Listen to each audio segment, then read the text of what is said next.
In the twin, you add power slowly. Gears down, 2 notches of flaps, there you go. And so you get 57, 59 miles an hour. That should be able to rotate and gear up. Don't stall. 3 miles out. So you can see the runway. You can see the ground going by. Never get close. That's a tough approach here. The lights should show up on the runway pretty soon. Here we go. Oh, I can't stop. I made it, Chris. You made it. You made it to the ground. That's something. That is so realistic. This is where you do them all.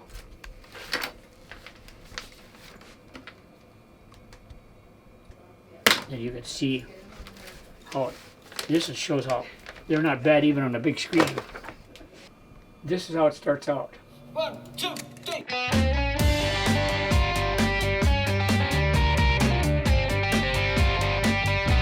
My title in Vietnam was, they call it signal.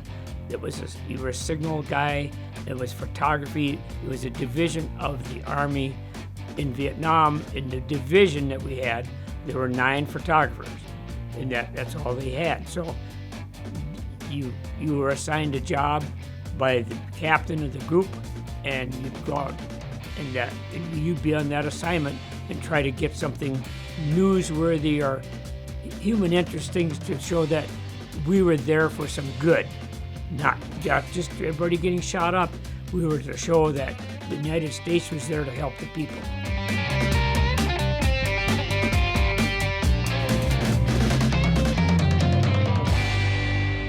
I got done with a certificate of apprenticeship for photography, and 2-3 days later, I got a letter in the mail saying that you're drafted. I went to the courthouse and I knew the people there. The lady-in-law said, "No, they're not drafting you. You're too old and you've been married 3 years." She said, "Just forget it." The next thing I got was a letter to go in for a physical. And I went to her and said, "What are they doing here?" She said, just a normal routine, Gary, they'll send you home. So I went in with all these young guys. I was 24 years old, and these kids it was a big draft session at that time. These kids are 18 years old out of school. Then they take you in a room after a while, and they're sitting in a room, all these guys, and the captain of the Army comes in and says, the Marine is going to come in and pick who he wants for his troops for the Marines. And then he leaves and takes those guys out, and the Army guy comes in and says, the rest of you are in the Army. I go, wait a minute. I'm too old. I'm not supposed to be drafted. I'm going home tonight. So he went out of the room, and I'm falling apart there because all of a sudden I'm drafted. But I went home and I imagine I was tears and I said, "Honey, I'm drafted. I'm in the Army. I'll be gone for 2 years." Next morning I went to my boss. We had school photography printing to do. I said, "I quit." He said, "Why?" I said, "They just drafted me." He said, "They can't do that." I said, "You tell them I'm gone in 30 days and I got to get Carol settled someplace because I'll be gone for 30 days. I have no choice. You're not going to change it." So that's how I got drafted. So it was a big surprise to me at that age that get drafted that old, because I was married 3 years, but we didn't have kids, but they said it wouldn't have made a difference. But generally, if you had children, they'd probably hold you back. I got my certificate of apprenticeship program, and I got a draft notice the next day. I mean, they couldn't have timed it better because it took a while to the state to get my certificate. In the meantime, the draft notice said, "Oh, this guy's free now. We're taking him." So I get the letters within a day of each other, and I can't believe it. But that's what happened to me about getting drafted.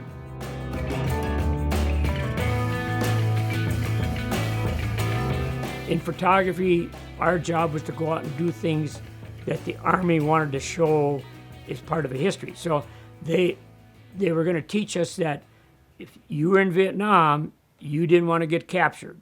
And the way they would show that, they set up a mock prison camp, and they had a guy come in and teach you. They gave you supplies someplace in the prairie. They had the trail there for you. So we went into the base camp where they were where they captured him. First thing they did is took clothes off. You were stayed in your underwear, but they laid you in a mud hole. It was all wet with dead snakes and junk like that, all rats and stuff in there. And then if you came by and asked you a question, he'd take his foot and put your head down in the mud, because nobody can answer any question. They never knew anything. So then they'd take you in the basement and they'd sit you on a barrel, and you'd kneel on a barrel, and then he'd ask you questions. You couldn't answer anything, and they'd have a cattle prod. They'd stick them in the belly, and then they had a barrel they put over your head, an empty 55-gallon drum hung on a rope, and his hands were tied, and they'd ask him questions. He couldn't answer anything. So they had a big beam, and they'd hit the barrel. And then if he wouldn't answer questions, they'd take a M14 rifle with blanks in it, and they'd blow it off right next to the barrel. And and the guys, their legs are shaking. I've been going, I don't want to do this.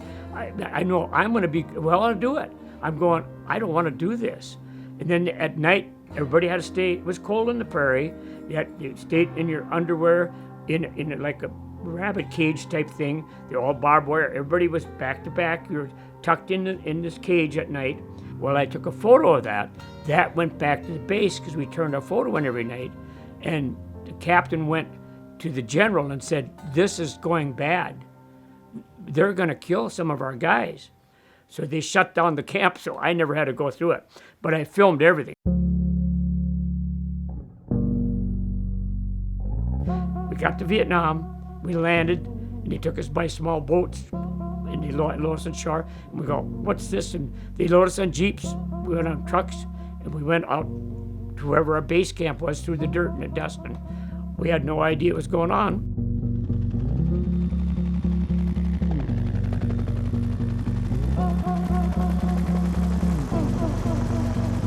We carried 3 cameras. My camera's all taped up with masking tape, because in the Vietnam, the humidity, if you didn't put your camera in a little box with a bulb in it to keep it dry, your camera would be rusted, and the film would get very sticky. So everything had to be in a box to keep it dry.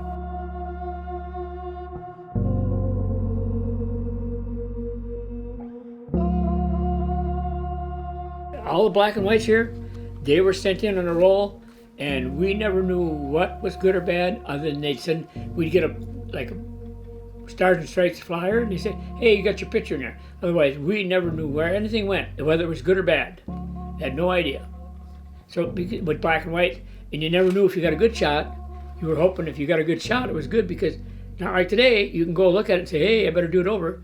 I mean, when you think about what we got for all this, it's pretty spectacular in a way, because you don't know what you're getting. You're just guessing. When you send the film in, you go like, oh, I got something. So you never saw anything until it was all done. Nowadays, you can go through and look at it.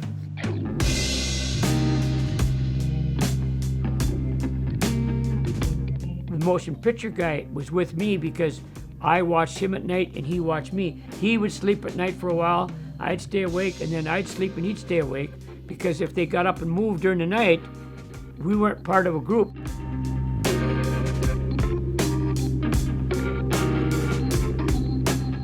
We always tried to stay close by because they would leave us. And when we went on a duty, they didn't like us, because they knew that if they're sending photographers and a motion picture guy, there's going to be something going on here. We're not just flying out to go out, take a little tour of the rice paddies. So they didn't really like us with. We were like a bad omen, like bringing an ambulance with.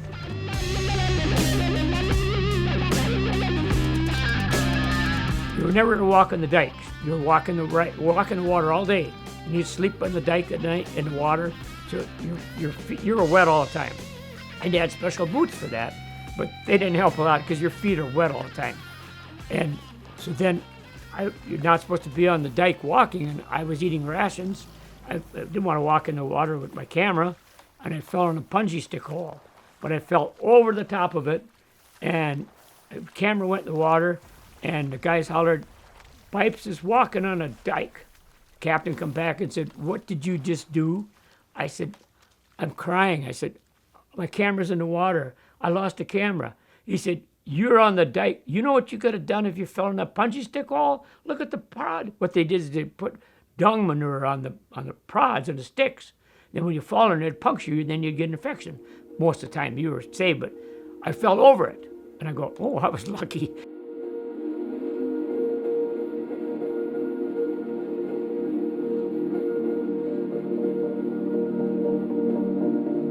And you couldn't trust anybody in the village because you never knew who was going to be carrying something.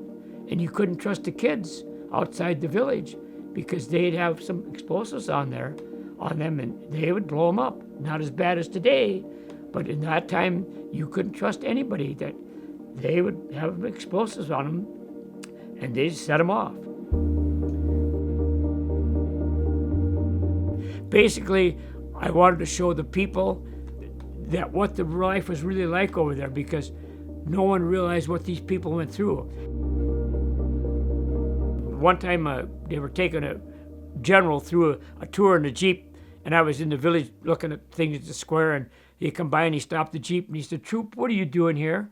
I said, "I'm a combat photographer." He said, "Oh, okay, carry on." And the other guy said, "Doesn't he have a pass?" "He doesn't need a pass. He doesn't need one. He's doing a job." So I could roam anywhere I wanted, but basically I had assignments to do.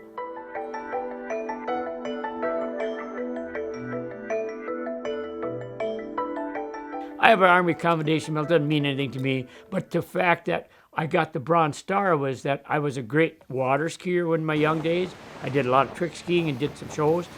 And when they went across the river, they went up to their neck in water and they got backpacks on. And these guys, they're scared of water. And then the lieutenant said, "You guys got to cross, you got to cross." Well, they had no way of carrying the backpacks across.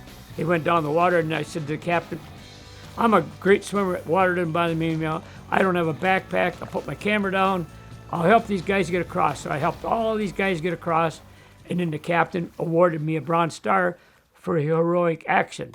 But when we got across the river, the saddest thing in my life, the guy in front of me, he was married. Sorry. He was married, and they have claymores go off, and you're never supposed to walk close to somebody within 10 feet, because if he trips a claymore, he'll get shrapnel in his rear end, which won't hurt you. But the guy went across the river ahead of me. I just talked to him, and he hit him in the throat. He laid him on the dike, and the medic was trying to help him, and he couldn't help him. And I said, "The guy's not going to make it." First of all, one of the guys said, he's done. Just put him in a body bag." And the guy was dead right. I never got his name. I never knew him, never knew his name. And it still haunt me today that I'd like to talk to his wife. But he's gone. And they put him in a body bag. They call a helicopter. And they say, "Okay, you guys are going. You keep going on," because nobody could think about it. It's like, I'm emotional, but you couldn't think about it because you're in a daze. And you had to keep moving because they wouldn't let you think about it.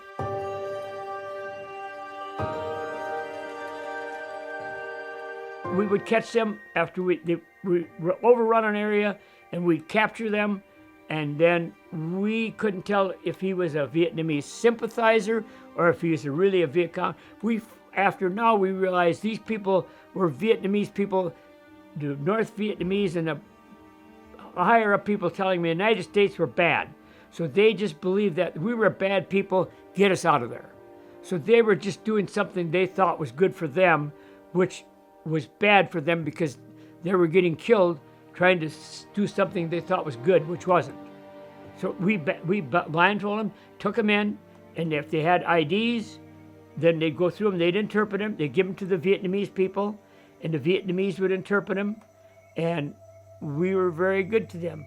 The Vietnamese, we went with the Vietnamese colonel on a mission, and they caught some guys. You'll catch them, and they come in and give up, and they put them on a road, and a Vietnamese colonel came up behind the guy with his pistol on the back of the guy's head, and he's talking to Vietnamese, and the guy's shaking. I mean, can you imagine? You're so scared, you're shaking like that, and we're talking to him, put it down. There was one in Vietnam where the guy got on film, he shot the guy. Well, we talked the guy out of not shooting him. We talked him, begged him, do not shoot him, because he was good, and we didn't want to be there to witness that. We didn't know if he was bad. He was noted as a bad guy, but we don't know. He was going to shoot him. You say one thing wrong, Vietnamese people didn't horse around with you.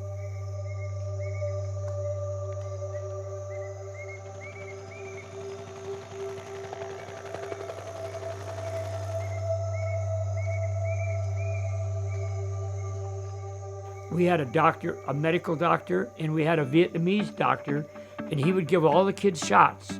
They all had to come in and get shots. All the parents would bring their kids in to get vaccinated and all that, and then the people also.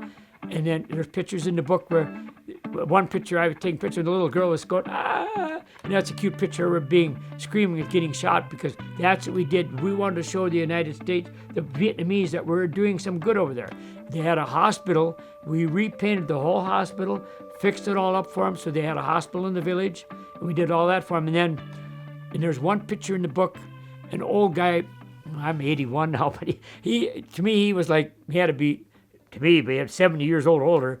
He was watching us take pictures of this hospital. And so we did a lot of good for the village people. Because of our position next to the village, we feel that we can get in here and do civic action work with the people and thereby reach most of the people in the district. What we try to do mainly is create projects for these people in coordination with the district and village officials that are going to be, number one, long-lasting, and number two, projects in which the people are going to derive a lasting benefit.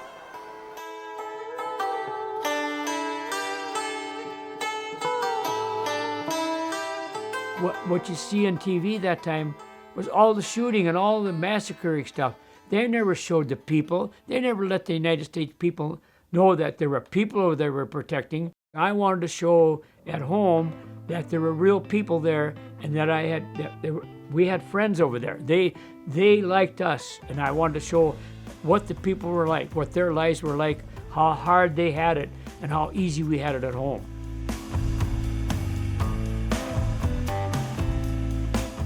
The chaplain lived next door to us, and his assistant was with us, and I went to church quite a bit because I got to know the chaplain real well. And I get emotional, but in church, I sing. The chaplain always say, Gary, what hymn you want to say? I want the Old Rugged Cross. And a couple months ago, the church said the Old Rugged Cross, and I fell apart. I went back in time. I went all the way back. I did it twice. I told the Pastor Amy, I said, you head home to me. I said, that was my hymn in the chapel. Because a lot of guys were really religious over there because you had nothing else to look forward to. Because you hoped that God would take care of you. And out there, you prayed a lot because you go like, I hope God takes care of me, because who else is going to do it? You had to have faith that you were going to make it.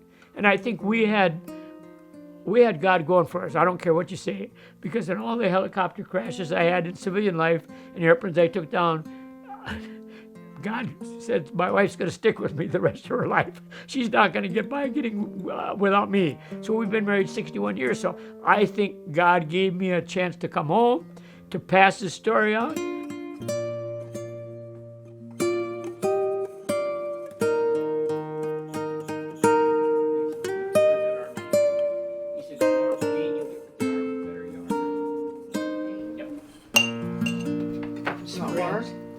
Yeah.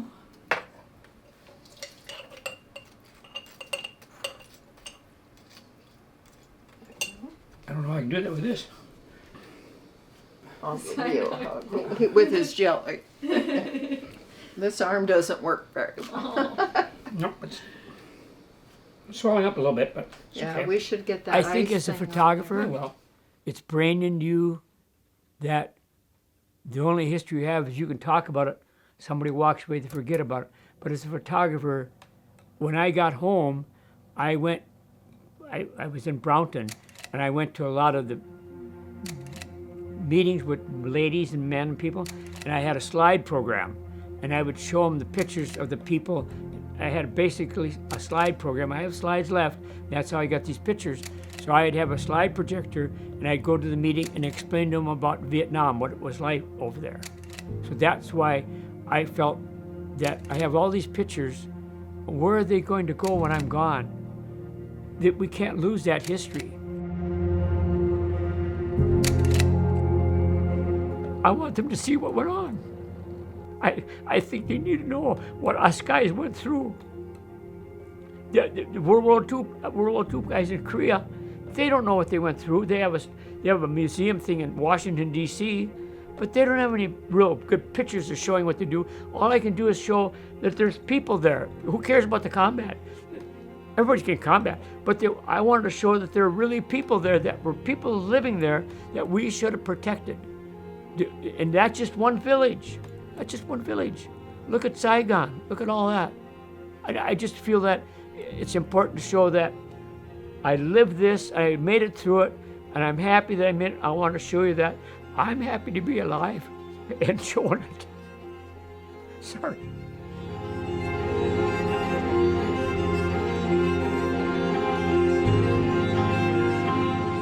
I didn't want to go.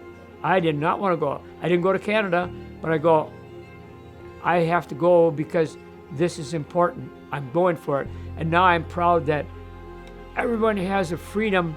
They don't know what freedom we have if we hadn't gone and fought for ourselves, whether it's Japan or any other place.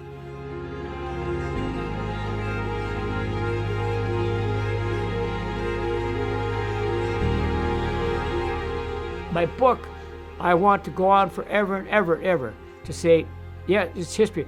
And I think the thing that's so popular now is because we were forgotten coming back from Vietnam. We were bad guys. When we came back to San Francisco and even Hawaii, they did not like us. We were basically taboo people. They go like, you guys are nasty. You don't deserve to be here.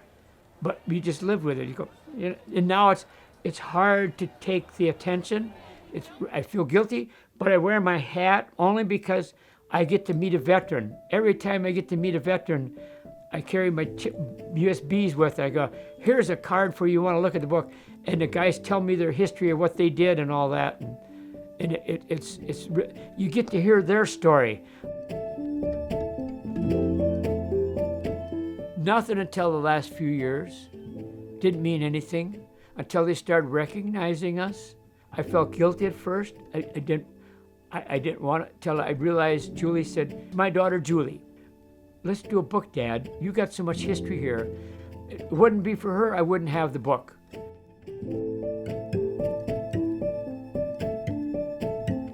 I have a hard time trying to sell somebody the book. I want them to have the book if I give them for free, so I decided Julie was not really in favor of me doing this. She said, Dad, they can copy anything they want. I said, Julie, let them copy it. I don't really care. If they think that picture's important, they want to hang it on the wall, hang it on the wall. What if they sell them? I don't really care. So I took them on a USB card, and I started making them, and I started handing them out. I have 495 photos that I didn't put in the book.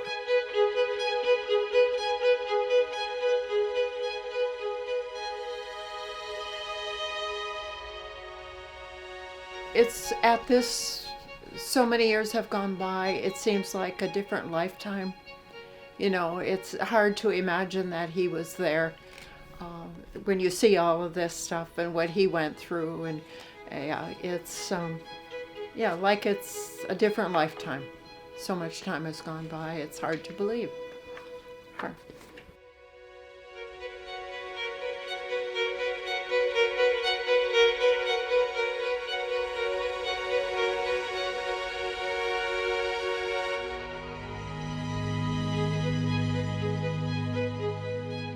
Life can be short and enjoy every day because you don't know what tomorrow is going to happen. And all those guys over there the same way. You live today and then tomorrow you go out and I hope and pray I come back tonight. I think every day was important. We don't think of it today because you go, oh, tomorrow's tomorrow. But when you're there, the existence of life is daily. I mean, it might even be during the night if they murder you. So every day you woke up, you go like, I'm alive today. Can I make it tomorrow? And all of us guys had calendars with squares in them, like 365 days. So we crossed out a square every day. So then when you got the thing almost filled, you go, I'm getting home. Because every day your goal was to put another square, color another square. Because that meant you were here today. And the next day you'd say, I hope I can color one in. I want them to know that there were some good people over there that we were trying to help. I mean, I want them to say, we did some good over there for some people. We were fighting for those people. It wasn't just blood and guts and things like that. We were doing something good over there, we thought.